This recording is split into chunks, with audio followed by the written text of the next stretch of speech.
हर किस्म की स्टोरीज देखने के लिए हमारा चैनल सब्सक्राइब करें।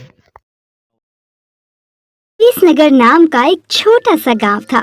वहाँ लखन और उसकी पत्नी उर्मी रहते थे। वो दोनों गौशाला चलाते थे और गांव-गांव में दूध, दही, मक्खन ये सब बेचते थे। उर्मी गायों को संभालती थी और लखन दूध निकालकर उसे बाकी गांव में बेच आता था। दोनों अपनी गायों का बहुत ध्यान रखते थे। उन्हें समय पर चारा देना, उन्हें बीमारियों से बचाना, उनकी बहुत अच्छे से देखभाल करते थे। उन दोनों ने अपनी गायों के अलग-अलग नाम भी रखे थे। किसी का नाम गोपी, तो किसी का नाम रूही, तो किसी का मंगला। वो अपनी हर गाय को घर के सदस्य की तरह ही रखते थे। लखन अपनी पत्नी से कहता है, अरे उर्मी, आज मंगला इतना चिल्ला क्यों रही है? सब ठीक है ना? उर्मी ने कहा, आज इसे बच्चा होने वाला है, पर उसकी तबीयत ठीक नहीं है ज्यादा। लखन ने कहा, मैं डॉक्टर को बुला लाता हूँ। लखन डॉक्टर को बुला लाता है और डॉक्टर मंगला को चेक करते हैं और लखन और उर्मी से कहते हैं, मंगला की हालत अच्छी नहीं है। मैं बच्चे को बचा सकता हूँ, मंगला नहीं बच पाएगी। डॉक्टर मंगला का ऑपरेशन करते हैं और बच्चे को बचा लेते हैं, पर मंगला मर जाती है। लखन और उर्मी बहुत उदास हो जाते हैं मंगला के जाने पर। मंगला का बच्चा बहुत छोटा था, उसको माँ की जरूरत थी। उर्मी उसका माँ की तरह ख्याल रखती थी और उसका नाम भी उसने रख दिया था मीठी। मीठी उठो, चलो खाना खा लो। मीठी छुप जाती है। लखन प्यार से मुस्कुराते हुए उससे कहता है, ये लो, तुम्हारे साथ एकदम बच्ची की तरह खेलती है, पूरा दिन तुम्हारे आसपास घूमती रहती है, तुम्हें ही अपनी माँ समझती है। मैं तो हूँ ही ना इसकी माँ। चलो मीठी, जल्दी से आ जाओ। मीठी और उर्मी का रिश्ता सच में माँ बेटी जैसा था। जैसे जैसे मीठी बड़ी होती गई और भी प्यारी होती गई।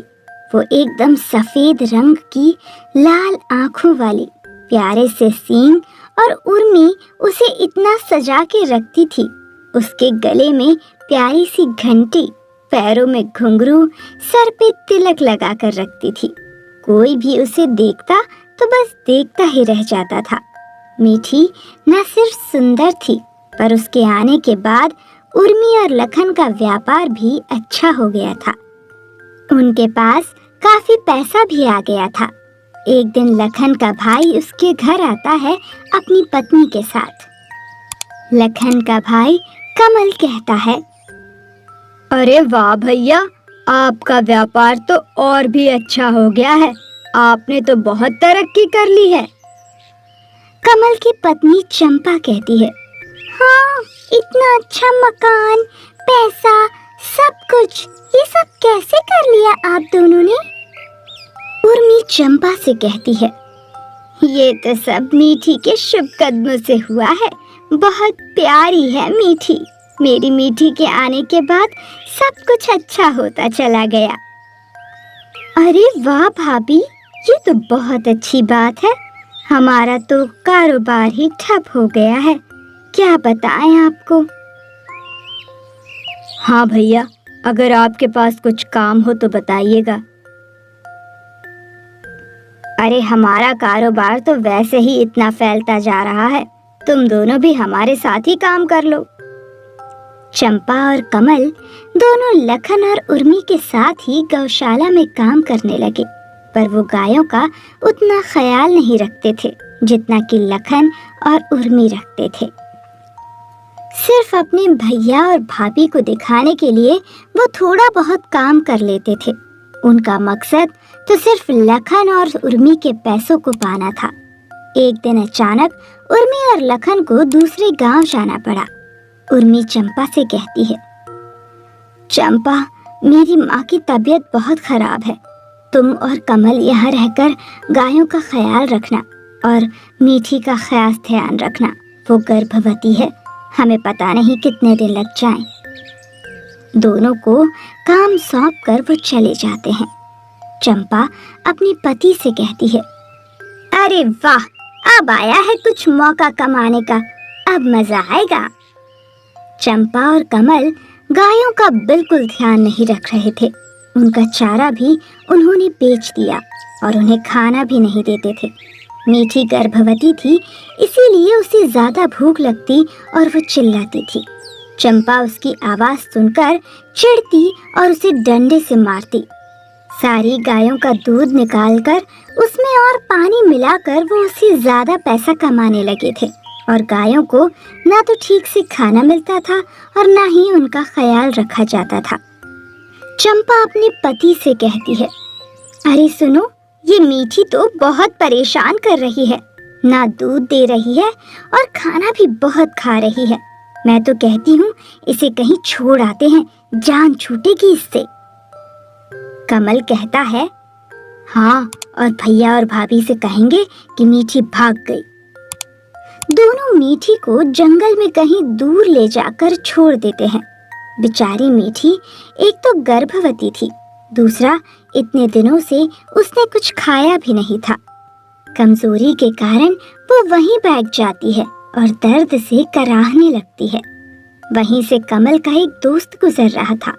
उसने मीठी को इस हालत में देखा और दौड़ते हुए लखन और उर्मी को बताया कि मीठी जंगल में इस हालत में है। लखन और उर्मी मीठी के पास आते हैं और तब तक डॉक्टर भी वहां आ जाते हैं। ये मीठी की क्या हालत हो गई? किसने किया ये सब? हम मीठी और बाकी गायों को कमल और चंपा के भरोसे छोड़कर आए थे। मैं उन दोनों को छोड़ूंगा नहीं। डॉक्टर मीठी को चेक करते हैं और उसे इंजेक्शन लगाते हैं। मीठी दर्द से कराह रही थी। इसने बहुत दिनों से कुछ खाया नहीं है और इसकी पीठ पर काफी चोट लगी है। किसी ने बहुत मारा है इसे, इसीलिए इसकी ये हालत हो गई है। डॉक्टर की बहुत कोशिश करने के बाद मीठी के बच्चे को बाहर निकाला गया और मीठी को उन्होंने अच्छे से खिलाने पिलाने के बाद उसे होश आया। उसने जैसे ही उर्मी और लखन को देखा, वो उर्मी से लिपट गई और रोने लगी। लखन अपने साथ पुलिस को ले आता है और उन दोनों को गिरफ्तार करवाता है। ले जाइए इंस्पेक्टर साहब इनको, ये दोनों जानवरों पर अत्याचार करते हैं और पानी वाला दूध भी बेचते हैं। डाल दीजिए इन्हें जेल में। उर्मी चंपा से कहती है, एक औरत होकर गर्भवती गाय को इतना सताते हुए तुम्हें शर्म नहीं आई? तुम तो औरत कहलाने के लायक भी नहीं हो। सारी गाय बहुत खुश हो जाती हैं अपने मालिक को वापस देखकर और मीठी और उसका बच्चा भी अब खुशी खुशी उर्मी और लखन के साथ रहने लगते हैं।